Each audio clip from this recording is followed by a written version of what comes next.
We're at the start of the Wargrave Challenge Cup, the Women's Club A. It's Thames Rowing Club C. On the top of the screen, and both crews are going to be in black, red and white. And the bottom of the screen, Mortlake Anglian Alpha Boat Club with a stripe down them on the right-hand side of your screen, also in the black, red and white.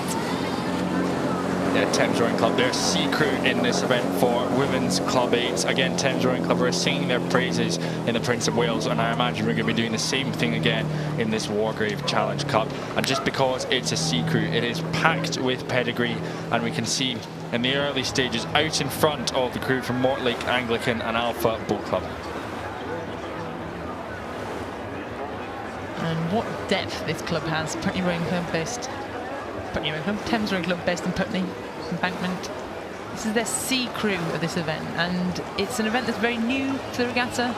Been here a few years now, but the depth and strength of Thames Rowing Club has really been outstanding throughout this.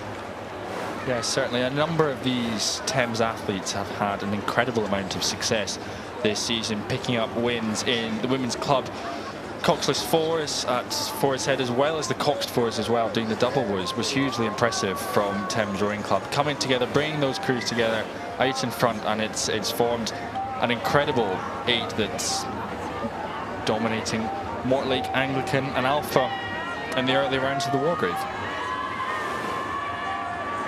Both clubs based on the tidal Thames. One is almost at the finish of our head races here in the UK. And Mortlake is at the very start of that, or the flip side round, the end of the boat race, Mortlake. If you see those famous Cambridge boats getting out with their crew, throwing their cocks in, that is actually taking place at Mortlake. And that's where this club is based. And great, I watched their race yesterday, great rowing, great racing from this crew.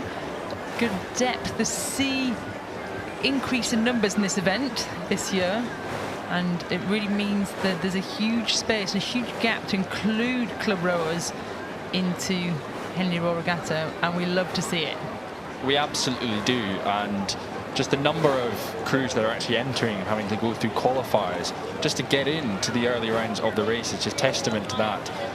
But what we're seeing on screen at the moment is that depth, that phenomenal conveyor belt of talent that Thames Rowing Club are able to produce at the moment. They're able to bring them in at all stages of the career, whether that's at a junior, whether graduating from university. They come in, they come to Thames Rowing Club, they enjoy their rowing, they have fun whilst they do it, and they win as well.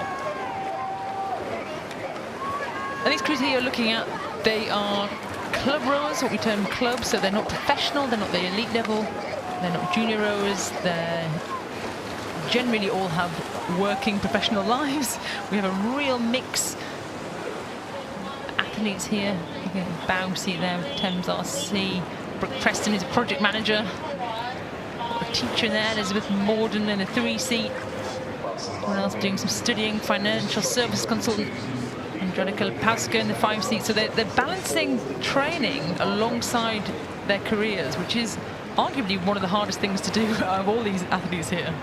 Yeah, definitely. For those professionals who are at the club level, but also for the students as well, and balancing their work, balancing their studies, as well as training up to about 14 times a week in some cases, multiple sessions a day. It's hugely impressive, and it shows just the commitment that they're prepared to put in for their crew and for their club, and it pays off when you've got your sea boat out in front, relaxing into stewards enclosure on the Thursday of Henley. Absolutely great stuff there. Training arguably one of the hardest parts of the tidal Thames, but Putney is as far as you can go before call regs finish, which is a certain set of rules that we use to race and train on the working part of the river on the Thames in London. As they come across the finish line, they're fairly comfortable at the end. Great racing, and it's also brilliant to see Mortlake Anglian Alpha Boat Club here. As Thames Rowing Club C take the win in the Wargrave Challenge Cup over Mortlake Anglian Alpha Boat Club on to tomorrow. Yeah, big stuff from Thames Rowing Club, and if this is their C boat in this event, I can't wait to get to see their B crew and obviously their A crew as well, who are favourites for this Wargrave Challenge Cup.